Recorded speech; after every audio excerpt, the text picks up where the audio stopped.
Hi friends, welcome back to Charvik vlogs. అందరికీ శివరాత్రి శుభాకాంక్షలు అండి. ఈరోజైతే మేము ఇంటి దగ్గర పూజ కంప్లీట్ అయిపోయిన తర్వాత మా దగ్గరలోనే ఉన్న శివుడు పార్వతి టెంపుల్కి అయితే వచ్చాం. ఇది చాలా ఫేమస్ అండి.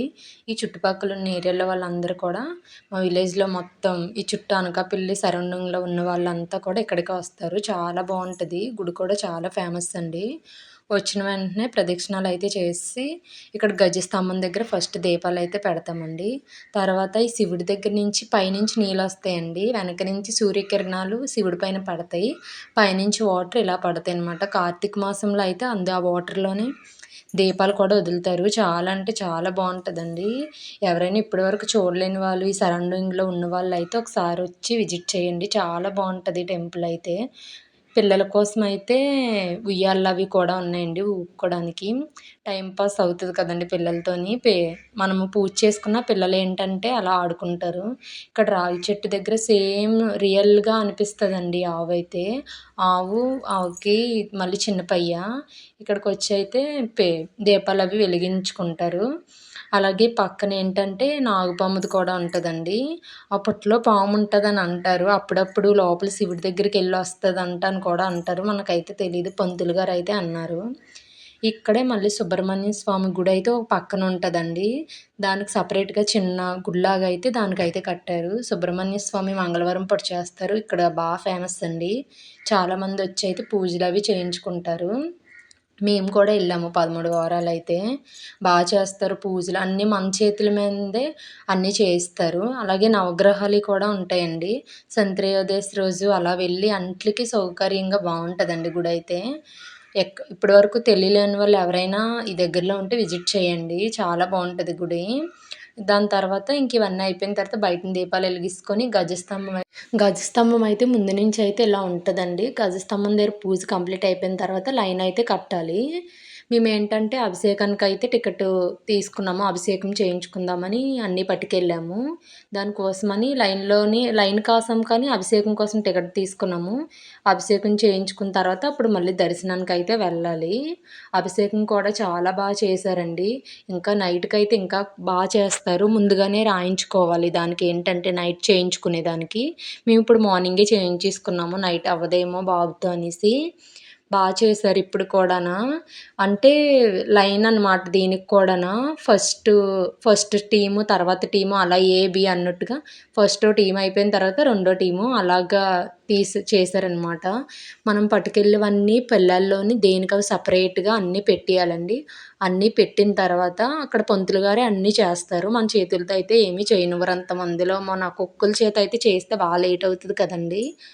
అన్నీ తీసుకొని పంతులు గారు అయితే చేస్తారు. మనమైతే దండం పెట్టుకుంటూ ఓం నమః శివాయ అనుకోవడమే. అలా పంతులు గారు చేతుల మీదుగా అన్నీ చేస్తారు. దగ్గరగా ఉన్నవాళ్ళు కొంచెం హెల్ప్ చేస్తారనమాట. అన్నీ అందిస్తారు. ఒకవేళ ఎవరైనా పాలు అవి వేయడానికి చూసినా సరే పంతులు గారు ఏంటంటే నేనే వేస్తాను, నాకైతే ఇచ్చేయండి, మీరు వెయ్యొద్దు అంటారు. వేసిన వాళ్ళ దగ్గర కూడా తీసుకొని పంతులు గారే వేశారు. ఇక అభిషేకం మొత్తం కంప్లీట్ అయిపోయిన తర్వాత పాలు, పెరుగు, అలాగే నెయ్యి, తేనె అన్నీ పట్టుకెళ్తాం కదండి. ఎవరి స్తోమతను బట్టి వాళ్ళు పట్టుకెళ్ళొచ్చు. అన్నీ పట్టుకెళ్ళాలని కూడా ఏమి లేదు. పాలు ఒకలే పట్టుకొచ్చిన వాళ్ళు కూడా ఉంటారు. ఎవరు ఎలాగైనా పట్టుకెళ్ళవచ్చు. ఈవినింగ్ అయితే ఇంకా ఎక్కువ 5 లీటర్ల పాలు, పెరుగు అన్నీ 5 లీటర్సే ఉండాలి. ముందుగా రాయించుకోవాలి. దానికి ఏంటంటే ఈవినింగ్ ఇంకా బాగా చేస్తారు.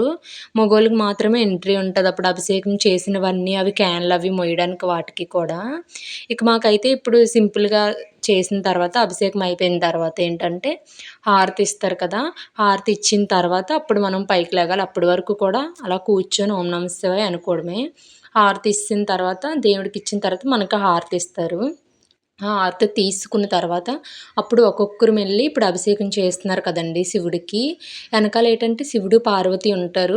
ముందుని శివలింగం మాత్రమే ఉంటుంది. దగ్గరికి వెళ్ళి ఏమంటే అభిషేకం చేసినవి ఉంటాయి కదండి, అది తీసి మనకు సపరేట్గా ఇస్తారు బొట్టు పెట్టుకోవడానికి.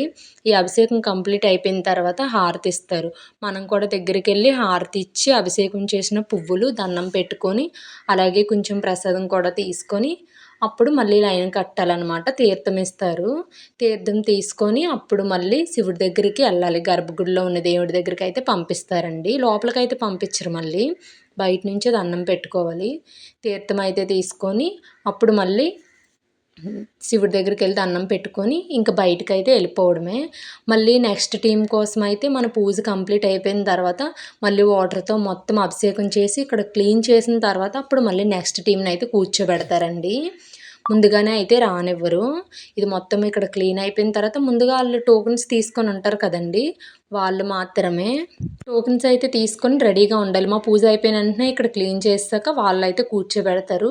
ఎక్కువ మందికైతే ఒకేసారి చెయ్యరండి. అలాగే పూజ మధ్యలో వచ్చి అభిషేకం కోసం నించుంటామన్నా సరే ఒప్పుకోరు. ఇక్కడైతే హారతి ఇస్తున్నారు. మీరు కూడా దండం పెట్టుకోండి. హారతి అయితే ఇచ్చాక ఇంక పూజ కంప్లీట్ అయిపోద్ది. తీర్థం తీసుకొని లైన్ అయితే కట్టేసాం. మా చార్విక్ అయితే వినాయకుడి దగ్గరికి వెళ్ళకుండా తాళ్ళవి కట్టేశారు. బయట నుంచే దండం పెట్టుకోవాలని. లోపలికైతే వెళ్ళిపోయి దండం పెట్టుకొని వచ్చారు. శివుడైతే చాలా నిండుగా అలంకరించారండి. చాలా అంటే చాలా బాగున్నాడు శివుడు. ఇంకా మన ఛానల్‌ని ఫస్ట్ టైమే చూస్తున్న వాళ్ళైతే సబ్స్క్రైబ్ కూడా చేసుకోండి. అలాగే మన ఛానల్‌లో ఇంకా చాలా వీడియోస్ ఉన్నాయండి. ఒకసారి చెక్ చేసి లైక్ కూడా చేయండి. సాయిబాబా గుడి కూడా ఉంటది. వినాయక, శివుడు, సాయిబాబా ఉంటారు. అందరికీ థ్యాంక్స్ అండి ఇప్పటి వరకు వీడియో చూసినందుకు.